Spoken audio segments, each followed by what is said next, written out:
This is Optimal Finance Daily, episode 185, How to Tip from Scarcity to Abundance, Part 3, by Steve Pavlina of stevepavlina.com. And I am Dan, your narrator. Welcome once again to Optimal Finance Daily. This is, of course, where we read to you from some of the best personal finance blogs on the planet. We do it each weekday, Monday through Friday. And today is the final third of a three-part post that we started on Wednesday. So, if you're just joining us for the first time, or maybe you're skipping around, you'll probably want to start back at episode 183, so this makes a lot more sense to you. And if you didn't know, we give away books to random listeners of this show each month. We have a giveaway, but we need your email address to have you take part. So if you come by oldpodcast.com and sign up for our email mailing list, you're going to be entered to win that book each month. Plus, we'll send you a couple of free spreadsheets to help you optimize your life, one of which comes with a video tutorial.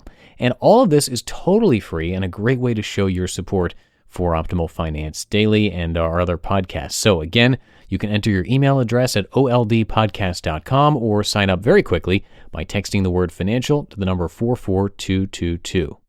But for now, let's wrap up this post and the week as we optimize your life. How to Tip from Scarcity to Abundance, Part 3, by Steve Pavlina of stevepavlina.com. Be humble. Quote, "It is not a shame to be knocked down by other people. The important thing is to ask when you're being knocked down, why am I being knocked down? If a person can reflect in this way, then there is hope for this person." Bruce Lee. As an extension of the previous item, there's a newfound feeling of humility that often arises before tipping to abundance. You admit that maybe, just maybe, you don't know everything there is to know about abundance yet. You admit that there must be more to learn despite how much you may have read, studied, and worked towards abundance already. It can take a long time to reach this point. You may go through many cycles of pushing, and then feeling disappointed with the results, and then taking a break for a while. This pattern is especially common if you read a lot of books about wealth building. When you recognize that you've been running through repetitive cycles, you may feel inclined to step off the treadmill for a while, and that's when you know you're getting closer to tipping. The treadmill stops when you relax your mind and allow yourself to become a true student of life once again. When your mind is filled to the brim with ideas about what should work but hasn't, it's hard to release scarcity because that constant churning drains you and keeps you from feeling strong and centered. When you shift to humble curiosity instead of frantic scrambling, you're getting close to a powerful transition. Be patient. Quote, "You can never invite the wind, but you must leave the window open." Bruce Lee. Impatience is like yelling at the wind to blow. It creates more tension, but it only perpetuates scarcity. The wind will blow when it's ready. If you exhaust yourself trying to force the wind to blow, then when the wind finally does blow, you won't be ready for it. You'll be watching for a tornado and you'll miss the gentle breeze of opportunity. When people shift from scarcity to abundance, they stop trying to stir up tornadoes. Even if you manage to catch a tornado, it actually just blows you in circles at high speeds and deposits you, somewhat bruised and battered, roughly where you began. You race ahead like a maniac. Time passes, and later on, you realize that you've dragged your scarcity mindset with you the whole way. When you're in a state of abundance, it will feel more like a gentle breeze that carries you along. When abundance is your normal, everyday reality, you won't be flailing your arms and screaming. You'll just relax and coast. If you want to tip more easily, relax into long-term patience. Free yourself of demands and expectations. Align yourself with the breeze, not the tornado. Feel the subtle energies of abundance and seek to release the perpetual thrashing of scarcity. Channel your creative power.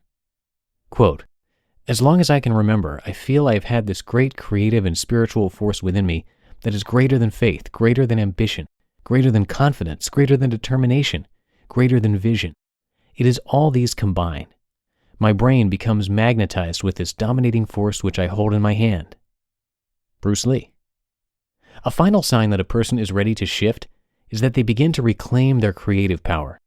They stop using scarcity to disempower themselves, and they see that they are stronger than scarcity. To leave scarcity behind, tune into that great creator spirit that's been lying dormant inside of you. Let it out to play without trying to put a leash on it. Stop trying to force your creative spirit to solve your petty financial problems and let it soar in the direction it wants to go. Allow the scarcity to be there and turn your attention to that which is incompatible with scarcity. A scarcity-minded person cannot create, cannot express, cannot shine. So, shine in the face of scarcity, and scarcity will no longer have power over you. As Bruce Lee shared, it is not, I am doing this, but rather an inner realization that this is happening through me, or it is doing this for me. Are you ready to let this creative spirit flow through you without trying to harness it to your ox cart of scarcity woes? If you're ready to let this energy run freely through you, you're ready for abundance. In 2010, I visited Bruce Lee's grave in Seattle, which was a moving experience. He only lived for 32 years. His son Brandon is buried next to him, and Brandon only lived for 28 years. On Brandon's grave, the following words are inscribed. Quote, "Because we don't know when we will die, we get to think of life as an inexhaustible well.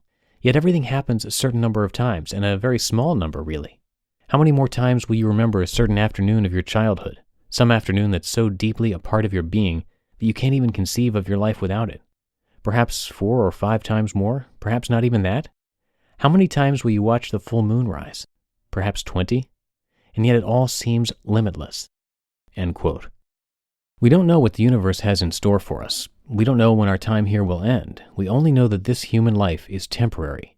Can you appreciate the preciousness of a temporary experience? Enjoy your journey, my friend. You just listened to part 3 of the post titled How to Tip from Scarcity to Abundance by Steve Pavlina of stevepavlina.com. And one last time, to be entered to win books from us and to get your spreadsheets and more, you can visit us online at oldpodcast.com and simply enter your email address, or for a speedier way to join, text the word financial to 44222. That's financial to the number 44222. And that's another week of Optimal Finance Daily in the books. Have yourselves a great weekend, and I will see you on Monday, where your optimal life awaits. Hello, Life Optimizer. This is Justin Malik, creator and producer of this podcast, but also Optimal Living Daily, the show where I read to you from even more blogs covering finance, productivity, minimalism, personal development, and more, from incredible bloggers like Derek Sivers, Zen Habits, Mark and Angel, The Minimalists, and all the ones you hear on this show too.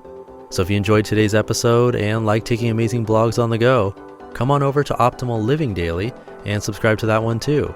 And together, we'll start optimizing your life.